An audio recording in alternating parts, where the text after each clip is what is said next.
The next is Frank Golding, awarded the state place with foster parents in institutions, including the Ballarat Orphanage.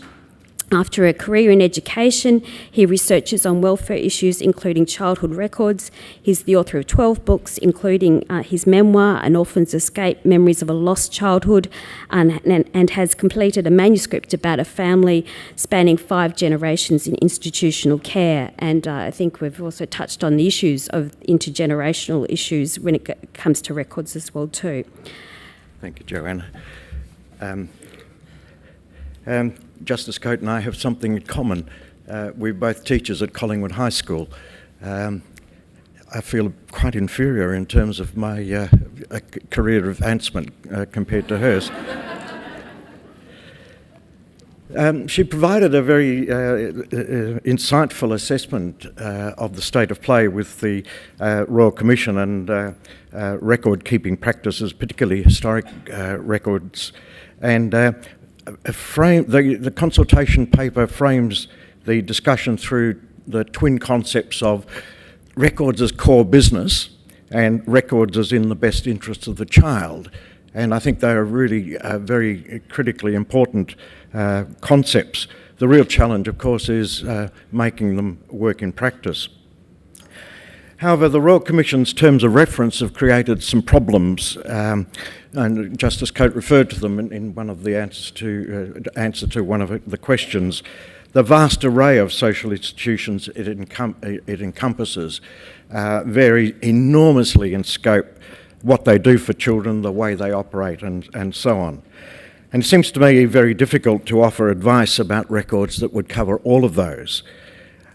And on the other hand, and this will be the main thrust of my contribution, and I think the main thrust of my colleagues, the records that should be kept about 24/7 locked-in children, as we call them, must necessarily be very, very different from those kept about a child who voluntarily attends a sporting club or scouts or some other community organisation on a sessional and voluntary basis.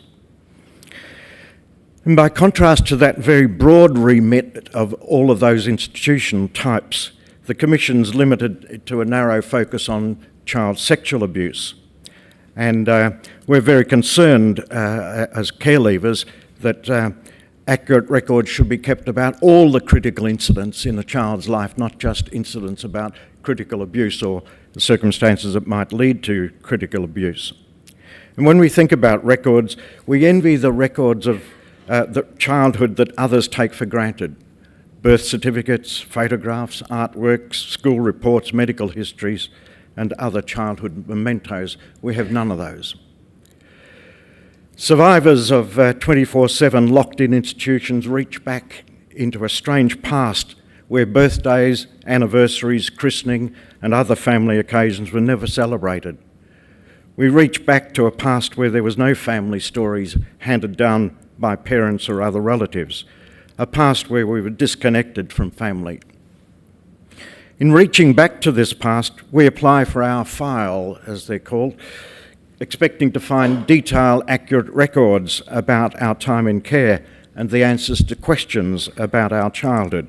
Who put me into care? Why? Many of us think it was our fault, we did something wrong, and many of us carry a sense of shame well into adulthood. Where were my parents? Sometimes the care leavers were told that their parents didn't want them, that the parents didn't love us, that they were bad parents, and we were better off without them. What became of our brothers and sisters? Many of us were split up. What medical treatments and vaccinations did we have? We're looking for that because the doctors asked us, and we feel a bit of a goose if we can't tell them. Did we have school reports and certificates? There are a whole lot of questions that we want answers to when we ask for our file, when we reach back into that strange past.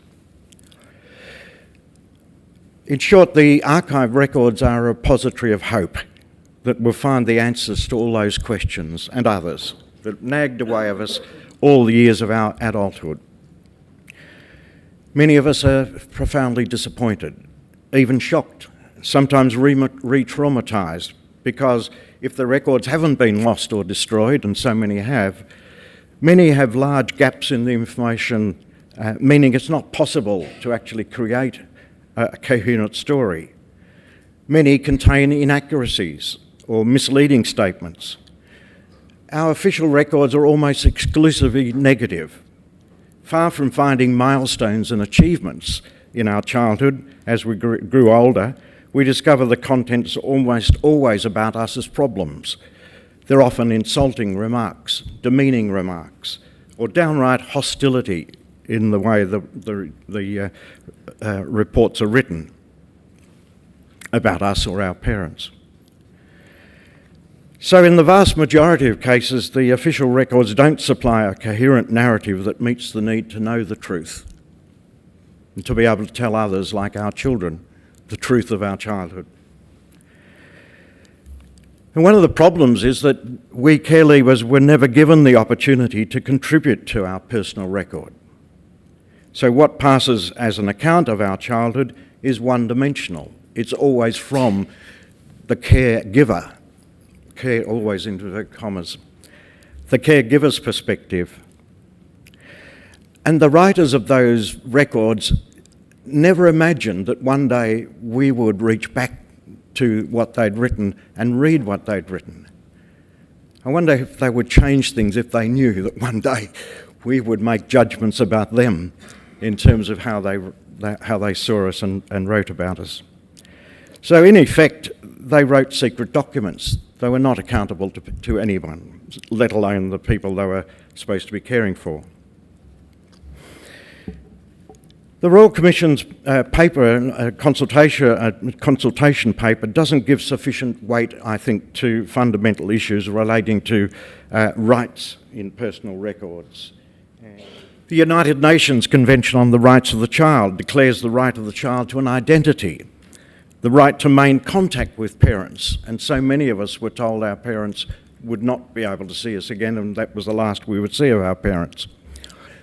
The UN Convention talks about the right to have a say in decisions that affect them.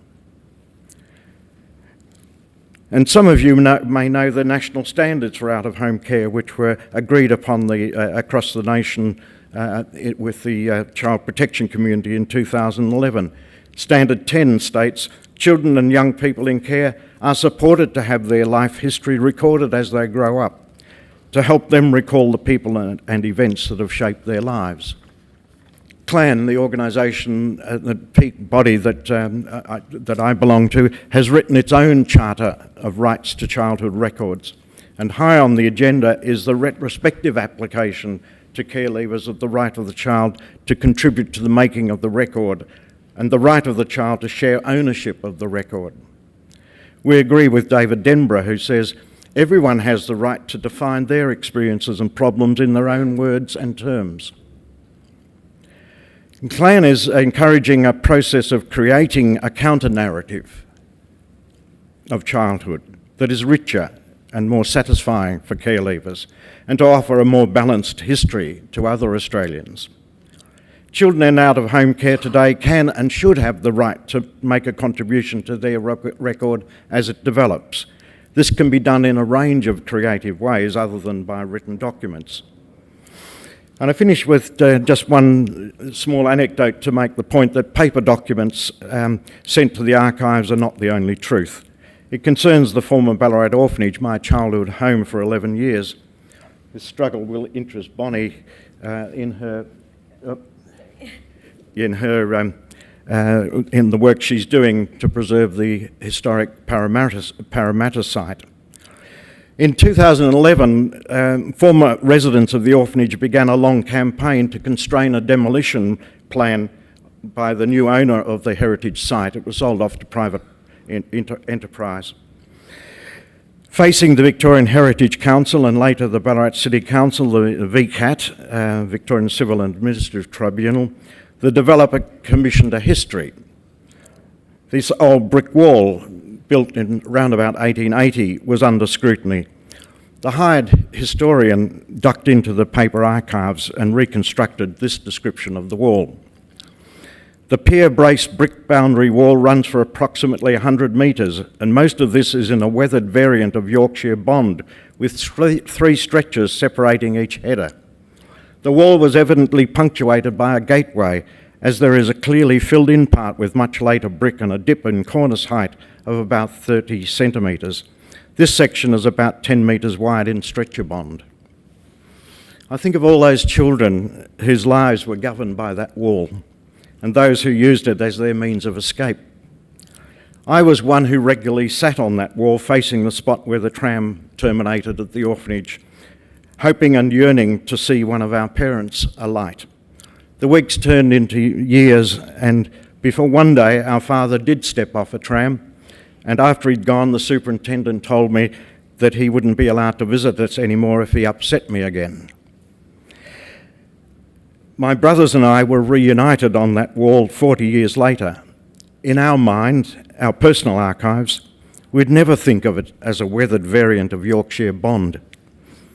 The past can't remain the exclusive property of the powerful. We should all have a voice. Ultimately, we're all historians capable of interrogating the metaphors of our experience.